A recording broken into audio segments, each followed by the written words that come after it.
Okay, so you're probably hearing this term sovereign AI pop up more and more, right? It's everywhere from global forums to company boardrooms, but what does it actually mean?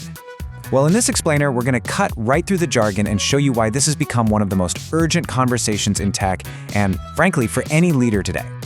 Think about it. AI is fast becoming the new hidden infrastructure of our world. It's influencing everything, from your job applications to our national security. And that brings up a really simple but profound question that's going to frame this whole discussion.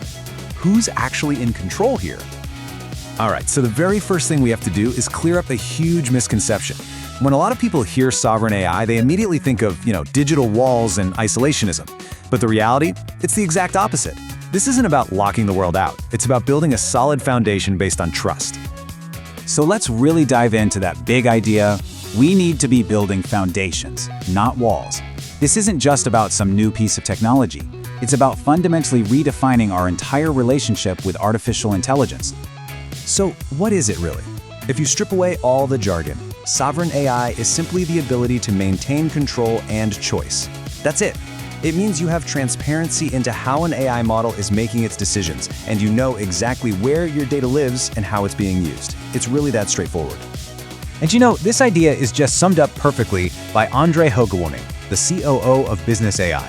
He said, "Sovereignty in AI is not about building walls. It is about building foundations." Honestly, that single idea is the key to unlocking this entire concept. Now, to really get this, we need to look at it from 3 different levels. And first up is the one that affects all of us, the individual. For AI to actually work for us, we have to trust it. And that trust, it begins with respecting our digital dignity. This really boils down to a fundamental question that I think we should all be asking. Who is making these automated decisions that affect my life? And maybe more importantly, whose values are embedded in that code? And the stakes here, they're incredibly high. AI is already impacting your credit score, your healthcare options, your career path. So for people to actually accept this, they need to have confidence that the AI is governed by laws they understand and values they share. Because without that trust, people will resist, adoption will totally fail, and innovation will just grind to a halt. Okay, now let's build on that and move to the second layer, the enterprise. For companies, sovereign AI has absolutely rocketed past being some simple IT decision. It has become a core business imperative. So if you're a business leader, you've got to ask yourself a pretty tough question. What are the real risks of completely outsourcing your organization's intelligence, basically its digital brain? Well, the risks are huge.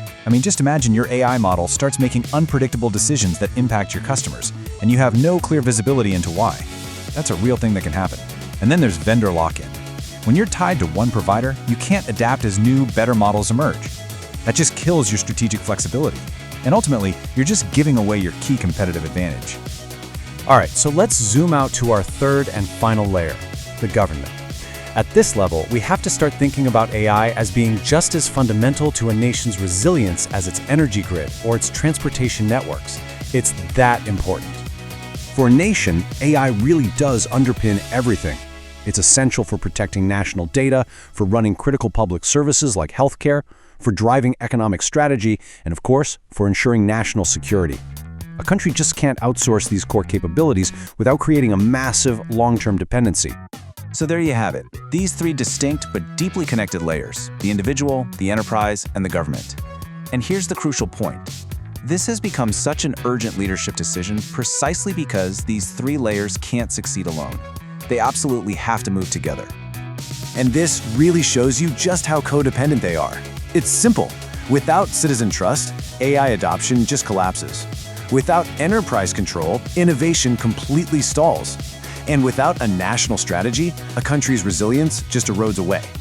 Each piece is totally essential to the whole structure. So, if the goal isn't isolation, then what is it?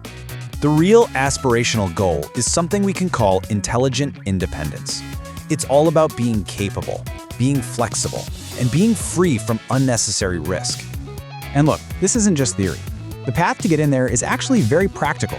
It means having the architectural freedom to run your AI wherever you need it, in the cloud, on-premise, anywhere. It's about having the freedom to switch to better models as they're invented, and designing your systems for accountability from day one. Which brings us to a really powerful final thought on what success actually looks like in this new era. You see, this isn't just a simple race to be the fastest. The future of AI is not going to be defined by who moves fastest, but by who leads most responsibly. And so we end with this question. This is the leadership decision that's facing all of us, from the boardroom to the halls of government. Will the engine of our future growth be governed with real foresight and intention, or will we just surrender control by default? That choice is being made right now.